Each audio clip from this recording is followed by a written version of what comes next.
Yo, so y'all remember when I challenged myself, I told the universe that I want to be able to build up the muscle so that when people come and they say rude things to me on the internet, it doesn't affect me. I don't know how many of you guys were on the live where somebody came in and was like, I can't believe you came on the internet looking like this. And I reacted and I responded to it. And I was like, I need to develop a callus, so the universe has definitely been working with me, and I'm so proud of myself because I saw this comment from this individual who at one point in their life, I'm assuming, considered themselves an ally because they said, I've done all of these things. So at some point, I think that they considered themselves an ally, because if you are an ally, you would not speak to me this way. You would not refer to me. I'm not sure if I'm one of the bigoted black women that they're referring to by simply suggesting that, hey, white people, since you have an inside connect to these racist white people and you probably have some sort of influence that I would never have, how about you talk to them and you work with us so that we can evolve your community? But because you don't want to do your work, you're going to now deflect back at me and say that I'm the problem. And I'm proud of myself because when I saw this comment, I did feel that in my gut to respond. And I actually did almost call her a female dog at the end of my message. But I was like, what is that? What is that? Why do we throw cuss words around like, I'm going to call you a cuss word and that makes me big and bad and that should make you feel small? Well, I don't know this person. Now what they did is a female dog thing to do. But calling this individual out of their name ain't gonna do for me. And you're right, I will fuck off. I will go mind my business. And you should probably fuck off and go mind your own business too, because that's where we'll find our peace, right? That's where we will find our space in this world and aligning ourselves with things that feed our soul.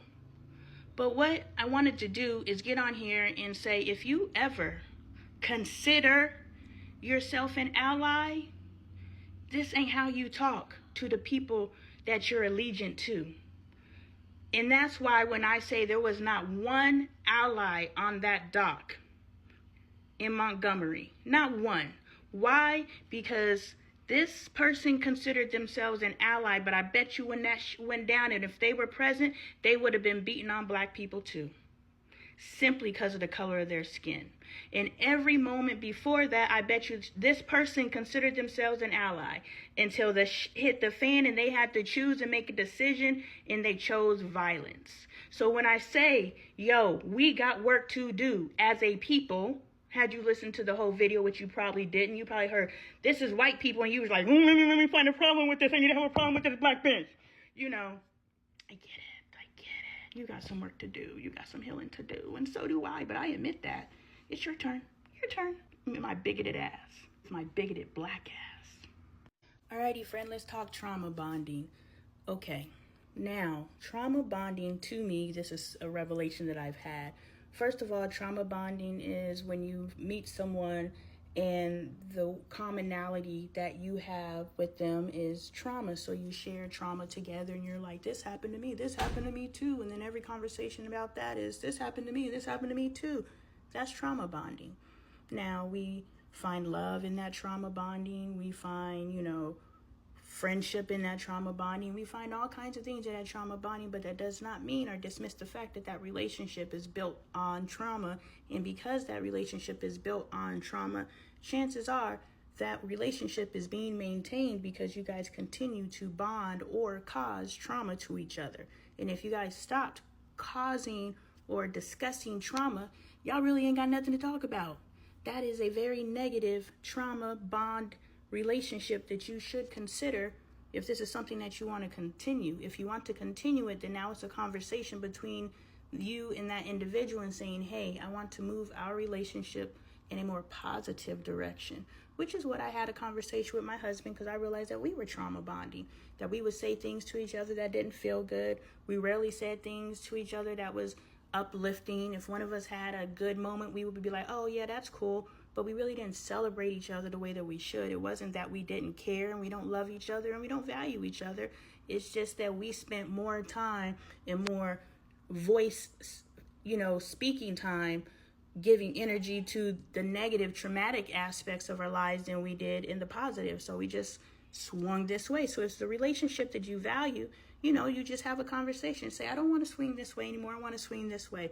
And either they swing that way and then you guys continue, or they stay where they're at. And then this relationship has ran its course. But to your point, dear, it's okay to understand a trauma point and to have that in common with someone. The thing that we do over here in the way that we trauma bond is we have shared trauma, and that's why we relate to each other. But instead of sitting here and talking about the trauma and bonding over the fact that, this happened to me and this is how I felt, me too. We're not bonding over the trauma. We're using the trauma to evolve ourselves, but we can definitely say, yes, girl, me too, because we've been there, but we're healing.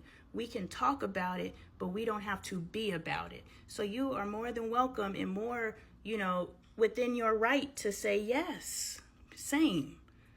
Because we're not out here having these conversations to gather a bunch of people who have mutual trauma so that we can all live in that trauma together. We are over here gathering a bunch of people with shared trauma so that we can all heal together. So boom, girl, yes, me too, same, all of the above. Isn't it crazy that we actually seek relationships just so we can stop being single? Because single life is just a pool of toxic disgustingness. For a lot of us, it was for me. I haven't been in a decent relationship until the present relationship that I'm in. And I got in this relationship when I was 36 years old. I started messing with the male gender at 14. So from 14 to 36, I have been in crappy relationships with men and boys. And it's crazy that I haven't been treated like a decent human being. And this is all me. This is all me allowing people to treat me the way that they treat me. I knew that every single individual that I came in contact with and spent time with or allowed to be within my orbit, I knew they were crap humans. But it's like, okay, here's a crap human, here's a crap human, here's a crap human, here's a crap human. Which crap human am I going to deal with? Like, the amount of just people who don't know how to be decent is terrible. And the amount of people who don't know how to be decent that are males are terrible. Yes, we as women got some really bad attitudes that we got to deal with. Those bad attitudes are byproducts of whatever we choose to associate those bad attitudes with. But here we know that we have work to do, and we're going to check ourselves and we're going to correct ourselves. But the men, and I don't know, I've never dealt with females on that level, but the men, it's just terrible. It's disgusting. And I know if for some reason I ever end up single, I'm just going to be single. I'll even pay. I'll go get me a gigolo. Why are they gigolos, but females are prostitutes? Like, a gigolo even sounds, I'm a gigolo. Like, that's something to be proud of. But to be a prostitute is not. But you're both selling your snatch, your weighing, whatever the hell you're selling yourself. But I'll go get me a gigolo. But I ain't going to get another man. Because it's a cesspool out there, and the fact that men are okay with being in that space. Not all men, there are outliers. I found an outlier. But the probability of finding an outlier versus just settling for this crap human or this crap human or this crap human, yeah. I'm so happy I'm not single no more.